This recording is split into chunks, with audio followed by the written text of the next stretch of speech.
Hello friend, income tax return filing का time चल रहा है और last date income tax return filing की 31 जुलाई है। तो मैंने सोचा क्यों ना एक ITR 1 फॉर्म फाइलिंग का वीडियो बनाया जाए, जिससे जितने भी लोग ITR 1 फाइल करना चाहते हैं उनको थोड़ी हेल्प हो जाए।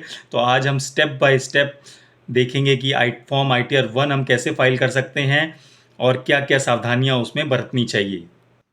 सबसे पहले आपको इनकम टैक्स की साइट जो स्क्रीन पर दिखाई गई है उसे एक्सेस करना है। और उसके बाद यदि आप पहले ITR भर चुके हैं कभी तो आपको लॉगिन करना है। यदि आप पहली बार ITR भर रहे हैं तो आपको रजिस्टर करना है। तो आपको अपना पैन नंबर डालना है और उसके बाद पासवर्ड डालना है और लॉगिन कर लेना है। यदि आप रजिस्टर कर रहे हैं तो आपको अपना पैन नंबर डालकर उसके बाद मोबाइल नंबर, ईमेल आईडी और कुछ डिटेल्स डालकर आपको रजिस्टर कर लेना है और उसके बाद इनकम टैक्स की साइट पर लॉगिन कर लेना है। उसके बाद आपको ये स्क्रीन दिखेगी जिसमें आपको ई फाइल पर जाना है और उसके बाद इनकम टैक्स रिटर्न और उसके बाद फाइल इनकम टैक्स रिटर्न पर जाना है।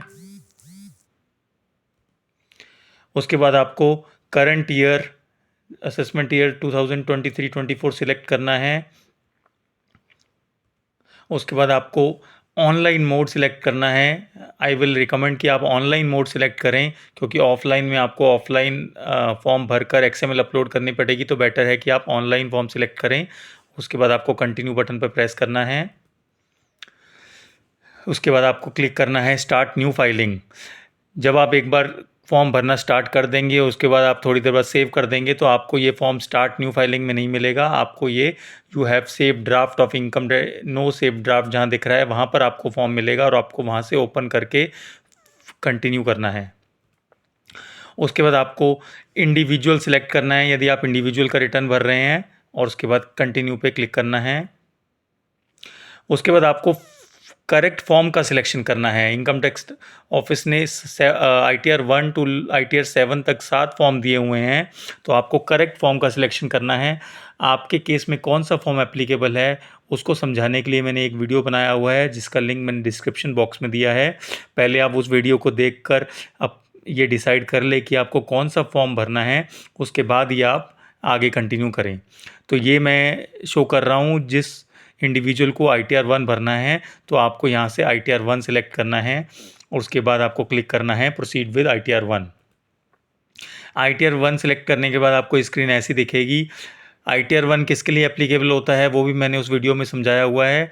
जिसकी इनकम 50 लाख से कम होती है, जिसकी इनकम सैलरी से आती है, one house property, other sources, कोई PGBP इनकम नहीं है और अगर एग्रीकल्चर इनकम है तो वो 5,000 रुपये से कम होने चाहिए।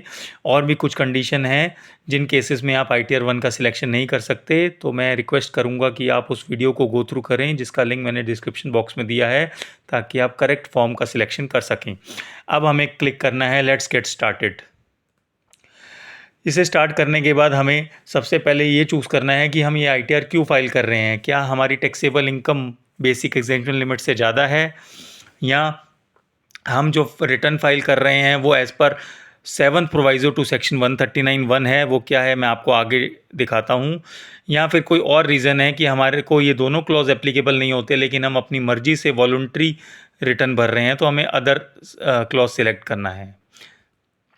सेक्शन 139(1) जो प्रोवाइज़ो है उसमें ये प्रोवाइड किया गया है कि जिसकी टैक्सेबल इनकम एग्जेम्पशन लिमिट से कम हो लेकिन वो इन चारों में से कोई भी एक कंडीशन फुलफ़िल करता हो तो उसे भी रिटर्न फाइल करना मैंडेटरी है।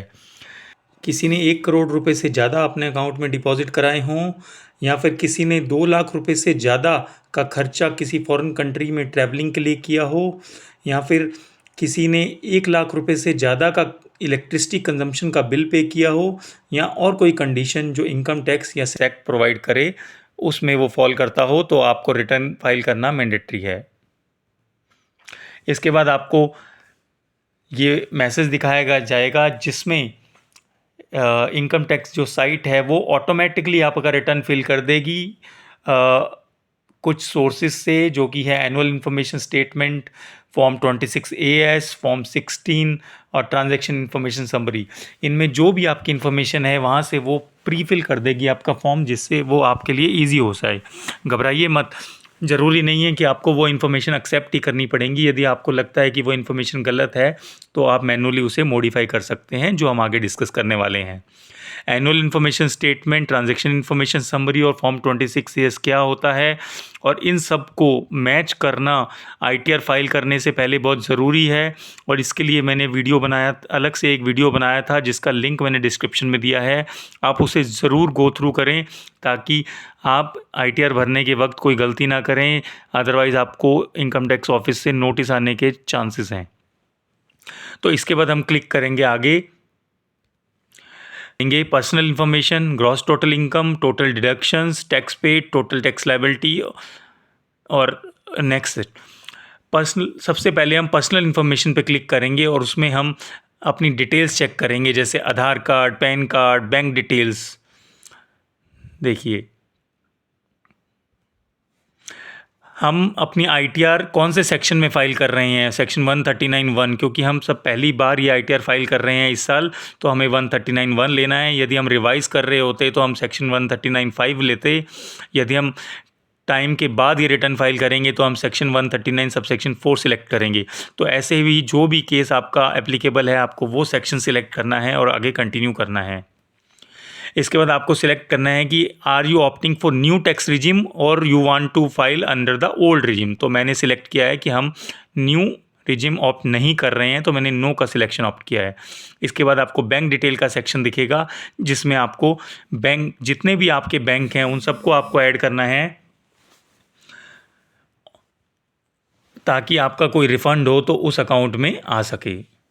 आप जितने भी बैंक अकाउंट हो वो ऐड कर सकते हैं ऐड अनदर पर क्लिक करके। तो आप एक एक करके सारे बैंक, इसके लिए आपको आईएफएससी कोड और बैंक अकाउंट नंबर की ज़रूरत पड़ेगी, तो आप एक एक करके उसे ऐड कर सकते हैं। और जिस भी अकाउंट में आपको रिफ़ंड चाहिए वहाँ आप इस ऑप्शन को टिक कर सकते हैं, सिलेक्टेड फॉर रिफ़ंड। इसके बाद हम ग्रॉस टोटल इनकम में जाएंगे और उसमें इनकम की डिटेल भरेंगे।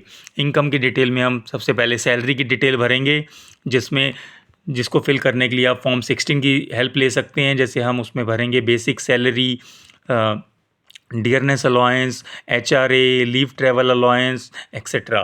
तो वो सारी डिटेल भरने के बाद हम इसमें ये फिलअप करेंगे कि आपको कौन कौन सी एग्जेम्पशन क्लेम करनी है। जैसे are you eligible to claim exemption in respect of expenditure incurred on cost of travel, are you eligible to claim exemption. जो अलाउंस आपको एप्लीकेबल है वो आप टिक करेंगे, यानी कि येस करेंगे और उसकी अमाउंट फिल कर देंगे, और जो आपको एप्लीकेबल नहीं है उसको आप नो करेंगे और आगे बढ़ते जाएंगे। देखिए, are you eligible to claim exemption in respect of leave travel allowance, are you eligible to claim any other exemption from salary income. उसके बाद आप कंटिन्यू करेंगे। अब आपको इनकम फ्रॉम हाउस प्रॉपर्टी का सेक्शन दिखाई देगा, जिसमें आपको ये फॉर्म आपने जब चूज़ किया था तो मैंने बताया था कि आप ये फॉर्म तभी चूज़ कर सकते हैं जब आपके पास सिर्फ एक हाउस प्रॉपर्टी की इनकम हो। तो आप उसकी डिटेल यहाँ भर सकते हैं, जितनी भी आपकी इनकम है। एडिट डिटेल ऑफ ब्रेकअप में आप जा सकते हैं और उसमें हाउस प्रॉपर्टी की इनकम भर सकते हैं। इसके बाद आपको इनकम फ्रॉम अदर सोर्सेज की डिटेल भरनी है, जिसमें यदि आपको इनकम टैक्स रिफंड से कोई पिछले साल इंटरेस्ट आया था, कोई डिविडेंड इनकम है, या और कोई इनकम है, किसी को आपने लोन दिया है और वहाँ से आपको इनकम आई है, सेविंग बैंक इंटरेस्ट पे जो इंटरेस्ट है, फिक्स डिपॉजिट पे जो इंटरेस्ट है, वो सारी इनकम आपको इनकम फ्रॉम अदर सोर्सेज पर फिल करनी है। देखिए, dividend income, interest from deposit, interest saving account, ये सारी डिटेल सॉफ्टवेयर ने ऑटोमेटिकली एनुअल इन्फॉर्मेशन स्टेटमेंट से उठाई है, बट आपको अपनी इन्फॉर्मेशन चेक करनी है और जो भी करेक्ट हो आप इसे एडिट करके करेक्ट भी कर सकते हैं। जितनी भी फिगर्स आप इस वीडियो में देखेंगे वो सब एक्चुअल नहीं हैं और जस्ट रिप्रेजेंटेशन के लिए ली गई हैं, तो आप फिगर्स पर ध्यान मत दीजिए, सिर्फ कॉन्सेप्ट को समझिए। सारी इनकम डालने के बाद आपको दिखाएंगे कि एलिजिबल डिडक्शन क्या है और कोई 89A में कोई रिलीफ है या नहीं, वो भी आपको दिखाई देगी। इसके बाद आप income chargeable under the head other sources totalling दिखाई देगी, और यदि आप कोई और इनकम ऐड करना चाहते हैं तो आप क्लिक कर सकते हैं ऐड अनदर। इसके बाद कोई एग्जेम्प्ट इनकम जो होती है, जैसे पब्लिक प्रोविडेंट फंड आपने जमा कराया है उस पर जो इंटरेस्ट इनकम होती है वो एग्जेम्प्ट होती है, तो वो इन्फॉर्मेशन आपको यहाँ पर दिखानी है। और भी कोई इनकम जो एग्जेम्प्ट हो वो आप यहाँ पर ऐड कर सकते हैं। उसके बाद आपको कंफर्म पे क्लिक करना है। यहाँ पर आप समरी सारी इनकम की समरी देख सकते हैं, जैसे salary, gross salary, exempt allowance, all, इन सब की डिटेल देख सकते हैं। हाउस प्रॉपर्टी की जो आपने इनकम ऐड की थी उसकी भी डिटेल देख सकते हैं। इनकम फ्रॉम अदर सोर्सेज की डिटेल देख सकते हैं, और टोटल आपकी जो ग्रॉस टोटल इनकम है उसकी भी डिटेल यहाँ आप देख सकते हैं। अगर आप समझते हैं कि ये सारी इन्फॉर्मेशन आपने करेक्टली फिलअप कर दी है तो आप कंटिन्यू पे क्लिक कर सकते हैं। उसके बाद हमारा डिडक्शन का सेक्शन आता है। डिडक्शन में ज़्यादातर लोगों के पास ATC जो कि 1.5 लाख पर साल तक की इन्वेस्टमेंट है, जिसमें LIC, PPF, 5 साल तक का फिक्स डिपॉजिट, बच्चों की स्कूल फीस एक्सेट्रा आते हैं, तो वो डिटेल्स आप भर सकते हैं। यदि कोई और डिडक्शन आपको एप्लीकेबल है तो वो उसको आप क्लिक करके उसकी अमाउंट भी आप फिलअप कर सकते हैं। एक और डिडक्शन जो ज़्यादातर लोगों को एप्लीकेबल होती है वो होती है हेल्थ इंश्योरेंस, जो कि सेक्शन 80D में कवर होती है, तो वो इन्फॉर्मेशन भी आप फिलअप कर सकते हैं। You are eligible to medical premium, देखिए सेक्शन 80D, यहाँ पे आप येस कर सकते हैं और ये अमाउंट आप फिल कर सकते हैं। एक दूसरी डिडक्शन जो होती है, यदि आपने कोई हायर एजुकेशन के लिए लोन लिया है तो उसका जो इंटरेस्ट है वो आप सेक्शन 80E में कवर कर सकते हैं। इसके बाद एक डिडक्शन जो है आपको interest on saving bank account पर मिलती है। यदि आपका कोई सेविंग बैंक अकाउंट पर इंटरेस्ट है तो उसको भी आप येस कर उसकी डिडक्शन भी क्लेम कर सकते हैं। जनरली ये 10,000 रुपये तक होती है।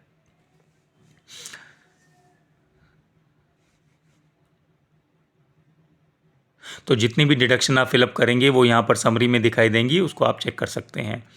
देखिए ATC में इतनी एप्लीकेबल है, ATCCD में इतनी डिडक्शन आपने फिलअप की है। इसके बाद आपका नेक्स्ट सेक्शन है वेरीफाई योर टैक्सेस पेड। तो टैक्सेस पेड में आपको 3-4 सेक्शन दिखाई देंगे। पहला होगा TDS, एम्प्लॉयर या किसी ने भी आपका TDS काटा है तो वो आपको सबसे पहले दिखाई देगा, उसको आप वेरीफाई कर सकते हैं। उसके बाद आपका जो TDS है, सैलरी के अलावा कोई TDS कटा है तो वो भी दिखाई देगा। उसके बाद detail of tax deducted at source as per form 16C furnished by payer, यदि आपका फॉर्म 16C के अंतर्गत कोई TDS कटा था वो यहाँ दिखाई देगा। और अगर आपका कोई टैक्स कलेक्शन हुआ था सोर्स पे, जो सभी के लिए एप्लीकेबल नहीं होता, कुछ लोगों के लिए होता है, तो वो भी आपको यहाँ पर दिखाई देगा। उसके बाद आपको टैक्स लायबिलिटी की डिटेल दिखाई देगी, जिसमें आपको टोटल ग्रॉस टोटल इनकम और टोटल डिडक्शन और टोटल इनकम की फिगर्स दिखाई देगी। उसका नेक्स्ट सेक्शन होगा कंप्यूटेशन ऑफ टैक्स। इसमें आपको दिखाई देगा कि आपकी टोटल इनकम पर कितना टैक्स पेबल है। देखिए computation of tax, total tax इस केस में 92,543, कोई rebate under section 87A 0, tax payable after rebate same amount, health and education cess at 4% of tax amount. उसके बाद ये cumulative total tax and cess आ जाएगा, और कोई रिलीफ अगर अंडर सेक्शन 89 है तो वो आपको दिखाई देगी automatically. Balance after tax relief इतना है। उसके बाद यदि कोई आपके ऊपर इंटरेस्ट एप्लीकेबल है जो कि सेक्शन 234A, 234B, 234C पर लगता है, वो आपको इसमें ऐड हो जाएगा। उसके बाद यदि आप रिटर्न टाइम से फाइल कर रहे हैं तो फ़ी अंडर सेक्शन 234F निल रहेगी। यदि आप लेट रिटर्न फाइल कर रहे हैं तो आप यहाँ देखेंगे कि पेनल्टी अमाउंट भी आपको ऐड हो जाएगी। इसके बाद आपको टोटल इंटरेस्ट एंड फ़ी का सेक्शन दिखाई देगा, total tax fee and interest का सेक्शन दिखाई देगा। उसके बाद यदि आपको ये इन्फॉर्मेशन करेक्ट लगती है तो आप कंफर्म करेंगे, और आपको ये सेक्शन दिखाई देगा जिसमें आपको पूरी ITR की समरी दिखाई देगी, जिसमें आपकी personal information, gross total income, total deduction, taxes paid, total tax liability दिखाई देगी। यदि आपको ये सभी इन्फॉर्मेशन करेक्ट लगती है तो आपको आगे बढ़ जाना है। और इसके बाद आप देखिए कि जितना भी आपकी टैक्स लायबिलिटी बनती थी, क्या आपने पूरा टैक्स पे कर दिया है। यदि येस तो आपको आगे बढ़कर रिटर्न वैलिडेट करके सबमिट कर देनी है। यदि आपको लगता है कि आपको कुछ टैक्स पे करना बाकी है तो आप उस टैक्स को पे कर सकते हैं और उसके बाद आगे बढ़ सकते हैं। टैक्स कैसे पे किया जाता है मैं वीडियो में आपको आगे शो करूँगा। तो देखिए मैंने यहाँ अज्यूम कर लिया है कि आपने टोटल टैक्स पे कर दिया है, और उसके बाद मैं प्रीव्यू एंड सबमिट रिटर्न करके यहाँ पर आपका नाम और आपके फादर का नाम दिखाई देगा, और आप इसको सिलेक्ट करके सबमिट कर सकते हैं। यहाँ पे आपका यदि आप ऑनलाइन फाइल कर रहे हैं तो IP एड्रेस भी दिखाई देगा, और कब आप फाइल कर रहे हैं वो डेट भी आपको दिखाई देगी। प्रोसीड टू प्रीव्यू करेंगे, प्रीव्यू करने के बाद आप उसको सबमिट कर देंगे। सबमिट करने के बाद आपको ITR वेरीफाई करनी है। ITR वेरीफाई करने के 2-3 तरीके हैं, जैसे आप आधार से जो लिंक्ड मोबाइल है उस पे OTP भेज सकते हैं, या अपने बैंक अकाउंट में लॉगिन करके वहाँ से भी IT रिटर्न वेरीफाई कर सकते हैं। तो देखिए, मैंने ये तरीका आपको बताया है ई रिटर्न वेरीफाई करने का। रिटर्न वेरीफाई किए बिना ये नहीं माना जाएगा कि आपने रिटर्न फाइल कर दी है। यदि आपने ITR सबमिट भी कर दी है तो भी ये इनवैलिड मानी जाएगी till the time you verify the return. तो वेरीफाई रिटर्न को वेरीफाई करना बहुत ही मैंडेटरी स्टेप है। तो आपको इनकम टैक्स की साइट एक्सेस करनी है और क्लिक करना है वेरीफाई रिटर्न। उसके बाद आपको अपना pan number, assessment year, acknowledgement number, जब आपने ITR फाइल सबमिट की थी वहाँ पर एक एक्नॉलेजमेंट नंबर दिखाई देगा, वो डालना है और अपना मोबाइल नंबर डालना है। उसके बाद आपको कंटिन्यू करना है और उसके बाद आप वेरीफाई क्लिक करेंगे तो आपका रिटर्न वेरीफाई हो जाएगा, क्योंकि आपके आधार पे एक OTP आएगा और आप उस OTP को डालकर ITR वेरीफाई कर सकते हैं। ITR वेरीफाई होने के बाद आपको कुछ नहीं करना है। आपका यदि रिफ़ंड है तो आपको रिफ़ंड के लिए वेट करना है, या फिर सेक्शन 143 सबसेक्शन 1 के तहत इंटीमेशन आपको आ जाएगी कि आपका ITR प्रोसेस हो गया है। आजकल इनकम टैक्स डिपार्टमेंट ITR बहुत जल्दी प्रोसेस कर देता है, तो आपको 2, 4 या 10 दिन के अंदर ही उसकी इंटीमेशन आ जाती है। दूसरा हम देखेंगे कि यदि आपने आधार और पैन को लिंक नहीं किया है तो आपको इनकम टैक्स की साइट को एक्सेस करना है और क्लिक करना है लिंक आधार। उसके बाद आपको पैन नंबर डालना है और आधार नंबर डालना है और कंटिन्यू करना है। यदि आपका आधार और पैन ऑलरेडी लिंक्ड है तो वो आपको दिखाएगा कि ऑलरेडी लिंक्ड। यदि नहीं है तो आप उसे लिंक कर सकते हैं। यदि आपने 30 जून तक आधार और पैन लिंक नहीं किया था, 30 जून 2023 तक यदि आपने पैन और आधार लिंक नहीं किया था तो आपको फ़ीस भी भरनी पड़ेगी और उसके बाद ही आप उसे लिंक कर सकते हैं। उसके बाद हम टैक्स कैसे पे कर सकते हैं, जैसा कि मैंने बोला था कि मैं आपको आगे उसका step by step procedure show करूंगा। तो आपको इनकम टैक्स की साइट पे क्लिक करना है और वहाँ पर आपको पे टैक्स का ऑप्शन दिखाई देगा। उसके बाद आपको ये स्क्रीन दिखाई देगी जिसमें आपको अपना pan number, confirm pan number डालना है, उसके बाद एक मोबाइल नंबर डालना है और कंटिन्यू पे क्लिक करना है। उसके बाद आपके मोबाइल नंबर पर एक OTP जाएगा, उस OTP को आपको फिलअप करके कंटिन्यू पे क्लिक करना है। उसके बाद आपको पैन नंबर और आपका नाम दिखाई देगा, आपको कंटिन्यू पे क्लिक करना है। अब आपको 4 हेड दिखाई देंगे कि आप कौन सा इनकम टैक्स पे करना चाहते हैं। इनकम टैक्स पे करना चाहते हैं, advance tax, self assessment tax या कोई और टैक्स, डिमांड पे करना चाहते हैं, कोई इक्विजिशन लिवी पे करना चाहते हैं, या कोई फ्रिंज बेनिफिट टैक्स या वेल टैक्स या कोई और इंटरेस्ट या टैक्स पे करना चाहते हैं। तो जो भी टैक्स आपको एप्लीकेबल हो उस पर सिलेक्ट करके आप प्रोसीड बटन पे क्लिक करेंगे। उसके बाद आपको असेसमेंट ईयर सेलेक्ट करना है और टाइप ऑफ पेमेंट सेलेक्ट करना है। उसके बाद आपको कंटिन्यू करना है। उसके बाद आपको ये सेक्शन दिखाई देगा जिसमें आपको अलग अलग इन्फॉर्मेशन भरनी है, जैसे कितना tax amount, surcharge amount, cess amount, interest amount, penalty amount, other amount. उसके बाद आपको टोटल दिखाई देगा। उसके बाद आपको कंटिन्यू पे क्लिक करना है और ये अब आपको 5 ऑप्शन दिखाई देंगे जिससे आप पेमेंट कर सकते हैं। पहले ऑनलाइन नेट बैंकिंग से, दूसरा डेबिट कार्ड से, तीसरा आप चालान जनरेट कर सकते हैं और बैंक में जाकर काउंटर पे कर सकते हैं, या आप RTGS नेफ्ट से पे करते सकते हैं, या पेमेंट गेटवे से पे कर सकते हैं। तो जो भी ऑप्शन आपको एप्लीकेबल हो या आपके लिए ईजी हो उस ऑप्शन को आप सिलेक्ट करके कंटिन्यू पे क्लिक कर पेमेंट कर सकते हैं।